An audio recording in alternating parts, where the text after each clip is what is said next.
tonight's episode is a little scary, so you might want to watch it with somebody brave.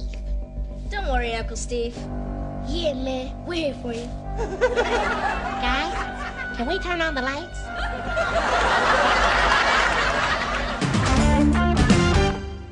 This is We Bleed Orange and Black, the podcast for Halloween and horror lovers. I'm Jeff C. Carter. And I'm Ryan Gerasi. Join us as we interview creators, discuss our favorite horrors, share our original spooky stories, and sometimes we put up our spooks. Ladies and gentlemen, the veil is thin once again between cool contender Knight Rider and fool challenger Family Matters. We're halfway to Halloween and all the way to a hair-raising, candle-blazing, trick-or-treating, humlin'-beaten, monster-loosing, scream-inducing. You're sure to shout when the spooks come out, so ladies and gentlemen, put up your spooks!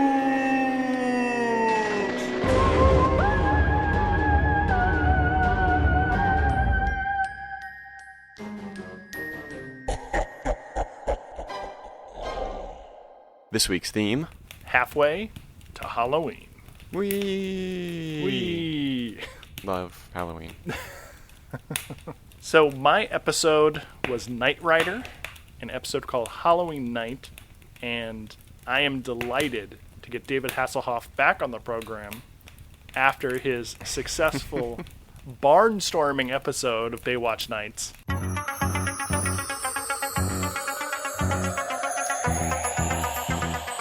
It cannot be overstated how beautiful, wonderful, and vital the Knight Rider theme is. The intro came up with the option to skip the intro, and I was like, don't you fucking dare skip a second.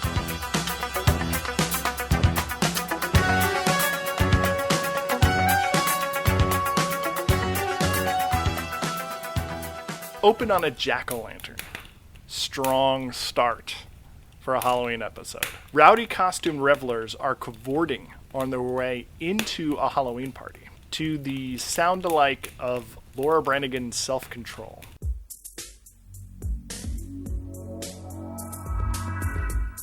Bonnie Barstow, lead engineer for Knight Industries, is chugging cough syrup in her new apartment.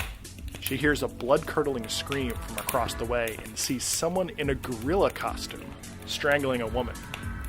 She reaches for the phone, but she's too faded off that lean, and she passes out. Michael Knight, played by David Hasselhoff, comes over the next morning. They go to investigate the murder scene, but the apartment is totally empty. Side bag. I know that rent in Los Angeles is expensive, and I'm not trying to shame anyone, but Bonnie's apartment was surprisingly modest for the lead engineer of a company that invented super pursuit mode. I was so depressed by Bonnie's apartment because it was like the saddest very, typical Van Nuys apartment. Exactly. And I was like, oh, this just makes me want to cry. Yeah, and this was in '84, dude. Considering that she's female, she probably gets paid a lot less than her male counterparts. Especially, she's the lead engineer. I know, but hey, that's the times we're living in the 80s. And you can tell that she's not as respected in the company because Michael Knight never fails to call her sweetheart, honey, darling. How you doing, sweetheart? You know, as we saw in Baywatch Nights, there's always implicit will they, won't they. Will they, won't they get slapped with a harassment suit? They won't. Michael goes to the party's location to talk to the hostess, Denise. She says, "Wait, at least a dozen Boy Georges, a couple of breakdancing mummies." I wish they would have shown the party with the breakdancing mummies. Yeah. Can you imagine the embarrassment of riches if you threw a Halloween party and you had not one but multiple breakdancing mummies? I mean, that's awesome, but there's no way she fit multiple breakdancing mummies in that crappy Van Nuys apartment. With no natural light. This woman was like, "Hello, stranger. Come on in." And he was like, "Thanks. Don't mind if I do." I mean, it's 1984. You hear a knock at the door. You open it. It's David Hasselhoff. You're letting him in. Michael is on his way out, but he finds a patch of gorilla costume snagged in the doorway. Downstairs, a woman proclaiming to be Esmeralda, the top witch of the Northern Hemi, asks if she can have Kit, Michael's talking car, as her witchmobile for the Witches and Warlocks Ball. Michael refuses and Esmeralda vows to put a curse on him. Back to business, Michael has Kit analyze the piece of costume, and it turns out to be genuine gorilla hair, which is awful. Someone hunted and skinned a gorilla to make a Halloween costume, and Michael's like, I can only think of one place that sells real gorilla cadavers as costumes. Someone knocks a flower pot off a balcony and nearly kills Michael. He chases them back to the empty apartment and confronts the creepy custodian, Norman Bates. I'm Norman Baines. The owner of the building, Edward Grant, arrives and tells Michael to rent the place or get the fuck out. Bonnie finds a random key and adds it to her collection. Just then, she's distracted by the sound of running water and the Psycho theme plays. When she looks in her tub, she sees the dead woman and screams. Michael rushes in, but the body is gone. He leaves to follow up on the gorilla suit, which he finds in a spooky prop and costume warehouse. He confronts Denise. She rented the costume and had it cleaned. Denise and her neighbor Simon are there, welcoming Bonnie to the apartment complex. The sad apartment complex. Edward Grant gets a call that Michael Knight has been snooping around again, and he says, I still want that key. Michael heads to the costume cleaners and is nearly run down by a mystery assailant. He takes off in hot pursuit, even turbo boosting, through an inconvenient but awesomely placed giant pane of glass. They make it, but they lose the car. Cut to Norman Bates, Norman Baines, the creepy custodian, sneaking home with a large misshapen sack over his shoulder. A weird synth knockoff of the driving theme from Psycho plays. Michael is waiting for him. He corners him. What's the knife for? Huh, Norman? What's in that sack? Norman breaks down and confesses. He can't stop himself. He's been doing it for years. Pumpkins. I always ready to pass for tonight before Halloween. So Norman dumps out a sack full of pumpkins that he's stolen from a pumpkin patch, and he says that he's the one that had the gorilla suit cleaned as a favor to Denise. Next day, Michael and Bonnie help their boss Devin decorate his mansion for the big Halloween ball. They head back to Bonnie's. Her neighbor Simon invites her to a costume party, so she invites him back to Devin's Halloween ball. Bonnie goes home and screams again. This time, someone has ransacked her apartment. Not only that, they've left a demonic floating head in her bathroom mirror. Michael quickly finds the holographic projector, and it's like no big deal. He's like, oh yeah, it's your standard holographic projector.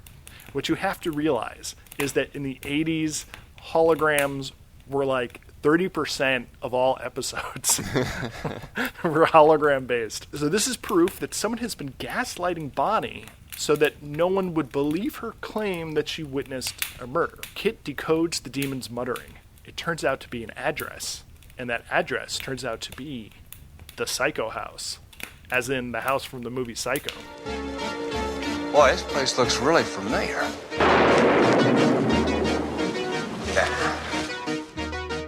It's spooky, and inside the shed they find the dead woman. But it's a trap. The doors lock, and gas hisses forth from the vents. Kit shoots out a grappling hook to tear off the lock and sets them free. They later learn that the dead woman used to live in Bonnie's apartment, and the landlord, Edward Grant, also owns the Psycho house. And he supplies holograms to the movie industry. Michael confronts Grant at his home and learns that Denise, the neighbor, is Grant's daughter. Michael throws around some accusations about the dead woman being his mistress, about blackmail, about murder. Grant says, I did it for my family. But I didn't kill her. But who cares? It's Halloween. Bonnie gets stood up by Simon and takes Norman instead. She is dressed in a Scarlett O'Hara costume, and Norman is wearing the silver shamrock pumpkin mask. Michael is driving around dressed as Rhett Butler, and when he's doing research on the old man, the landlord Grant, he finds out that there was a child from another marriage who grew up in a mental institution. Meanwhile, back at the party, Norman gets Bonnie alone and starts creeping on her hard. She flees to Devin's office, where she finds a mysterious cloaked figure in an OG Cylon helmet from Battlestar Galactica. He takes off the helmet. It's Simon, Bonnie asks if this is all some Halloween joke, but Simon explains that he killed the woman in her apartment because she was blackmailing his father. Bonnie found the key to the safe deposit box full of evidence, and now Bonnie must die too. Michael busts in to try karate, but Simon whips out a sword, and they swashbuckle around the office. Simon escapes in his car, and it's time for another car chase. They corner him at the old Sepulveda drive-in and turbo boost through the movie screen. This time, Michael karates Simon for good. Later, Devin and Michael arrive at Bonnie's apartment. Esmeralda, top witch of the Northern Hemi, is there too.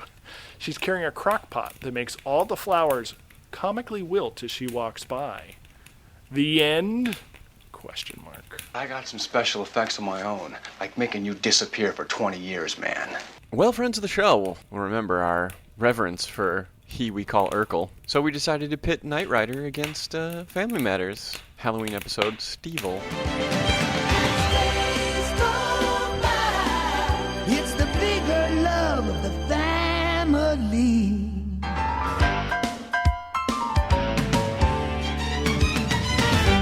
Now, I have a fond recollection of watching a Halloween special of Family Matters with Eddie dressed as a Dracula, and so it was with some amount of delight that I realized I was going to be revisiting the Family Matters Halloween episode. However, alas, that must have been a different episode.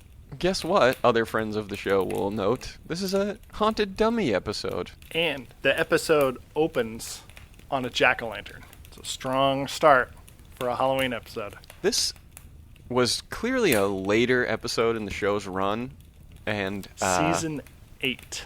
Oh my god. And like the first couple of minutes, it was just tired jokes, and you could tell how badly the cast just wanted to go home. And I was a big Family Matters fan back in the day, but I was like, whoa, this does not hold up. Can I tell you something? This is the first episode of Family Matters I've ever seen. I've never known anything different. Well, they set a high bar, I'll tell you what. Oh boy. Yeah, well, thankfully, by the time the episode wrapped, it had kind of won me back over again.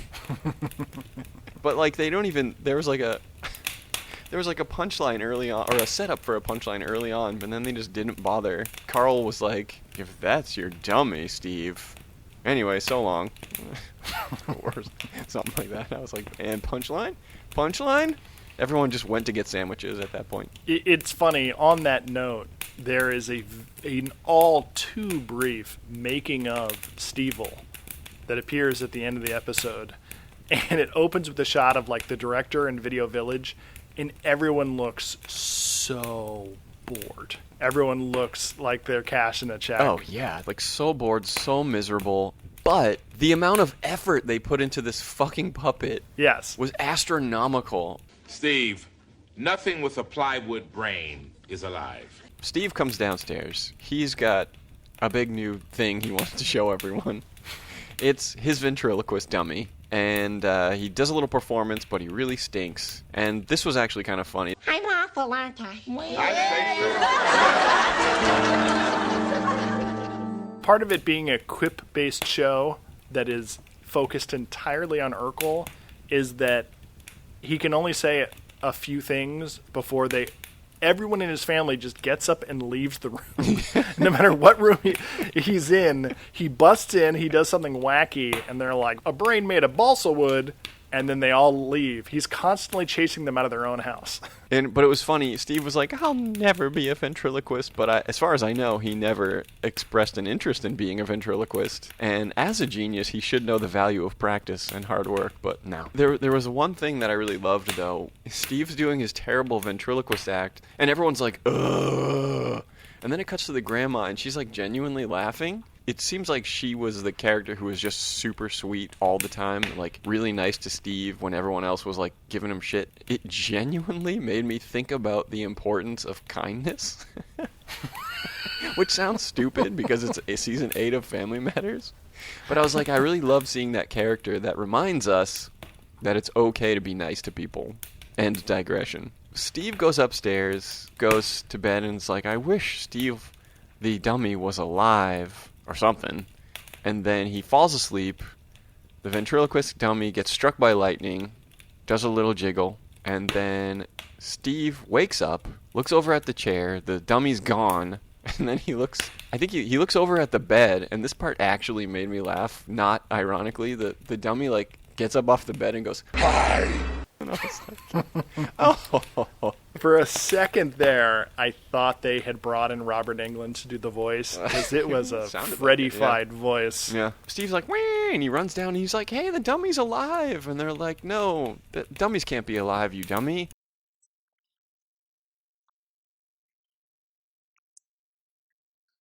And the dummy doesn't do anything, of course, because from this point on, we're in pure haunted Dummyville. Everything you expect is going to happen. So I can basically stop right here. But I would say that this goes places that your typical kid show haunted dummy episode does not. So he goes back to the bedroom, and then the dummy is like, "Hey, I'm alive, and I hate those Winslows."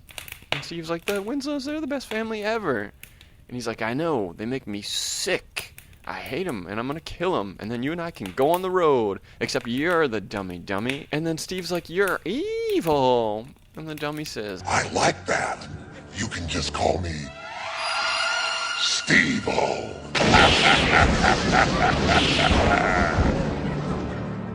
So then the dummy goes on a killing spree, and he kills Eddie. This actually kind of made me laugh, too. He's in the fireplace, and he's like, "Eddie, come into the fireplace." And Eddie goes, "Santa?"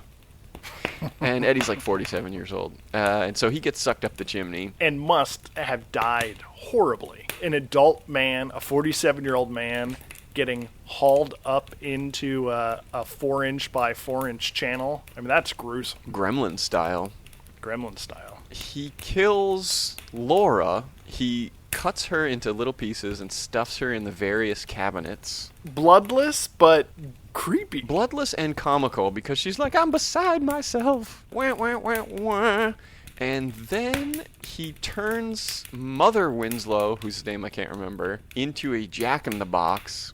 And that's another thing. There were like an intense amount of green screen shots and really complex puppetry and like cable-controlled marionettes and like and little people in costumes, like an insane amount of work. Listeners, I'm here to tell you, it was awesome. Turns her into a jack-in-the-box. Then Steve, like, locks it. Well, I guess before that, Steve locks it in a crate, but it breaks out of the crate, the steamer trunk. Steve shoves it in the refrigerator, and he eats his way through the back of the refrigerator and through the wall and escapes into the living room. Urkel runs into the living room and says, Carl, the doll really is alive." And Carl's like, "Well, if we all die, well, that won't be so bad."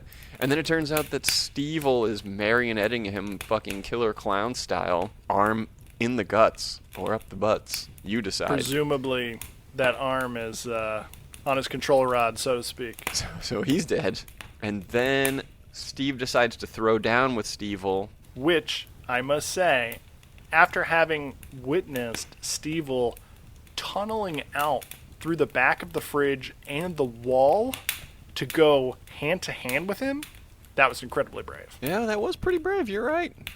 But he, and they go mono a puppet for a little while, and eventually Steve somehow manages to get the upper hand and tears Steve-O limb from limb and head from torso and throws the parts to the four winds, but magically they suck back together. Monster Squad werewolf style. Yeah, I also made that comparison in my brain. Then he's like, "I'm gonna now kill you," or something, and Steve's like, no, but it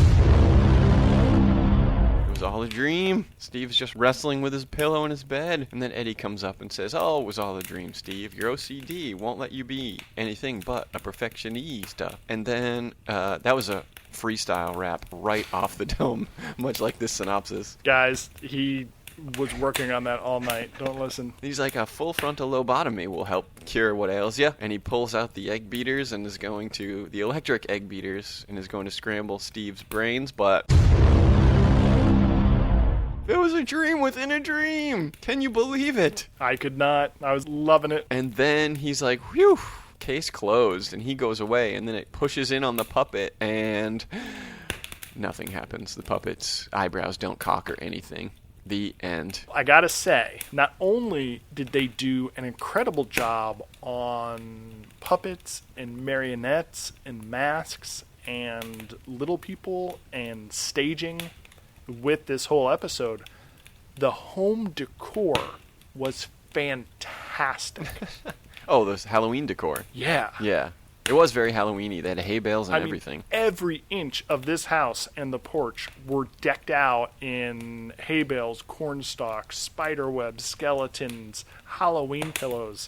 It was wonderful. Especially on an 8-season show, it's probably the production designer's favorite time of year. I was impressed at how grim and shocking some of the imagery was. At one point, Steve steals a car and runs down two children on bikes. I actually forgot about that part.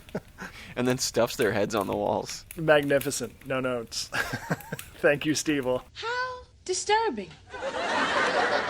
Okay, let's get into ratings. And for this very special Halfway to Halloween episode, I'm going to propose some special Halloween-centric ratings. Those ratings are decor factor, costume factor, and trick-or-treat factor. So we will start, as we so often do, with body count. Body count for Halloween night, the Knight Rider episode, 1. And 1 gorilla.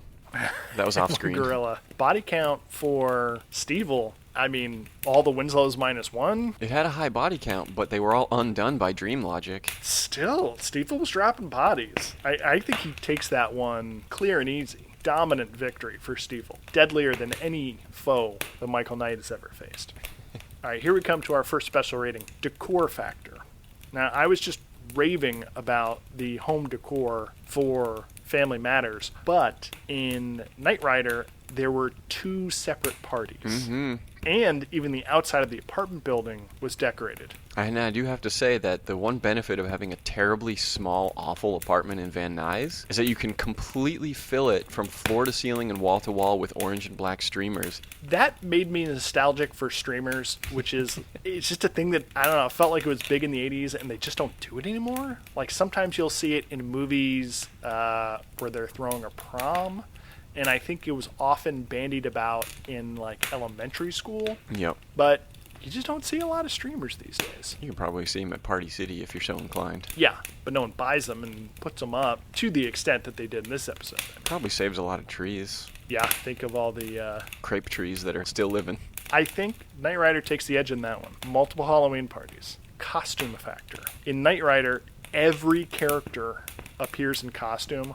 Plus, you have a bunch of guests in costume, and you have a costume store. Whereas in Stevel, Eddie and the parents didn't dress up. You just had the kids and like a few trick-or-treaters. Yeah. So unfortunately, got to give that one to Knight Rider. Trick-or-treat factor. Now, this could be literal trick-or-treating or some form of mischievous trickery. You had literal trick-or-treating in Family Matters, and then you had like spooky mind games. You know, people putting up their spooks in Halloween night. So I'm going to give that one a draw. Okie doke.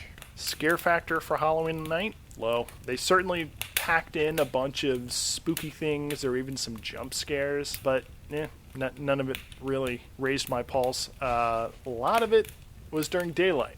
Oh, yeah. So you know that's got to subtract some points. Scare factor for Stevel. They were really trying to make that doll scary. There was one... I mean, the Freddy voice? Yeah. There was one genuine part where it pushes into the interior of the steamer trunk. Yeah. And it goes completely black. And then the light comes on suddenly, and it's the dummy face. And he's like, ear, and his eyes are glowing.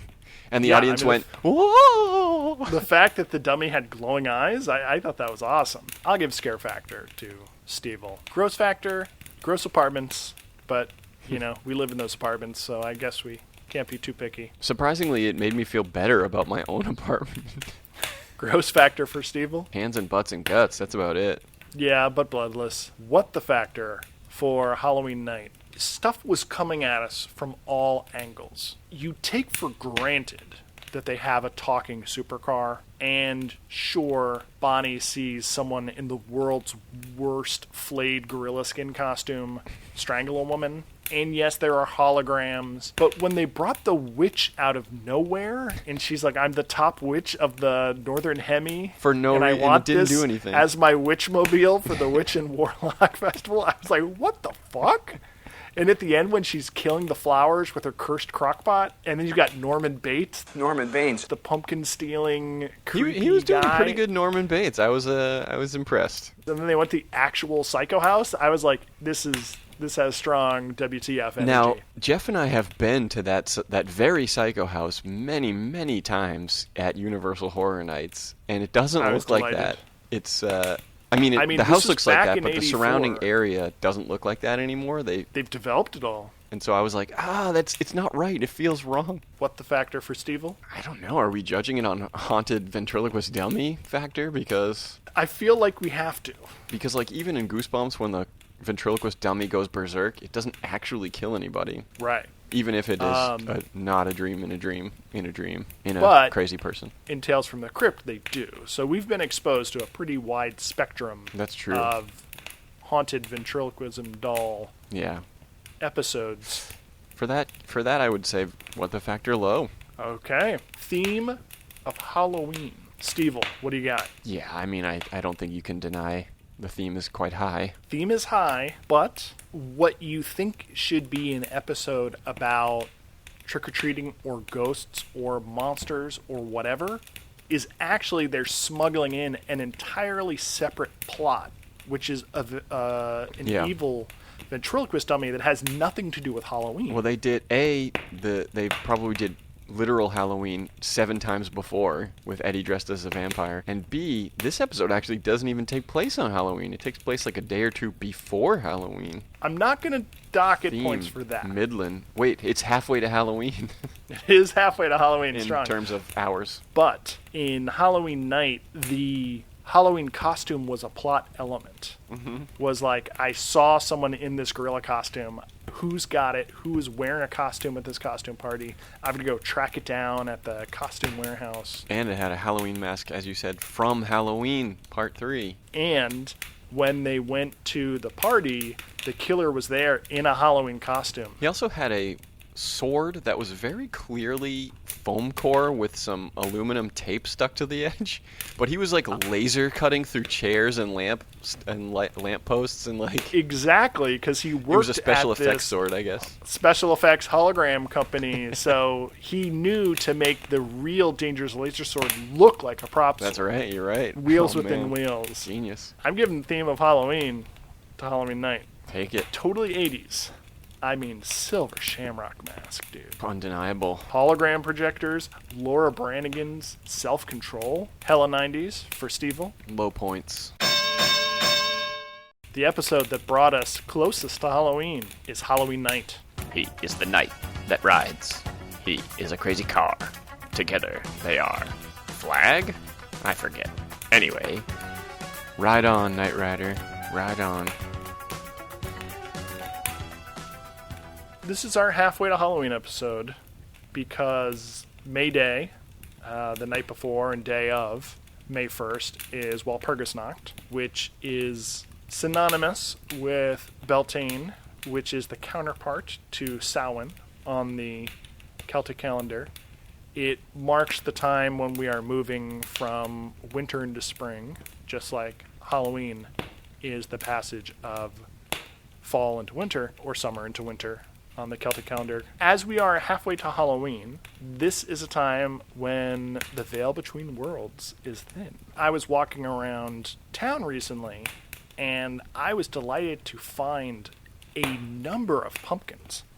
And I was telling the guys about this the other day, and I think they all had a good chuckle at how excited I am to see pumpkins around town. But, like, it didn't stop. I kept finding pumpkins. It makes my heart glad to see little bits of Halloween starting to creep into the world. I just had a horrible Halloween nightmare. Are you all right? Your pulse and respiration are racing. What? You can't talk? I'm afraid so. Oh, it's official. I'm insane. No, you're fine, Steve. He's been in and out of mental institutions. Not only does he talk, but what he says, oh, it ain't good. He's evil. Evil.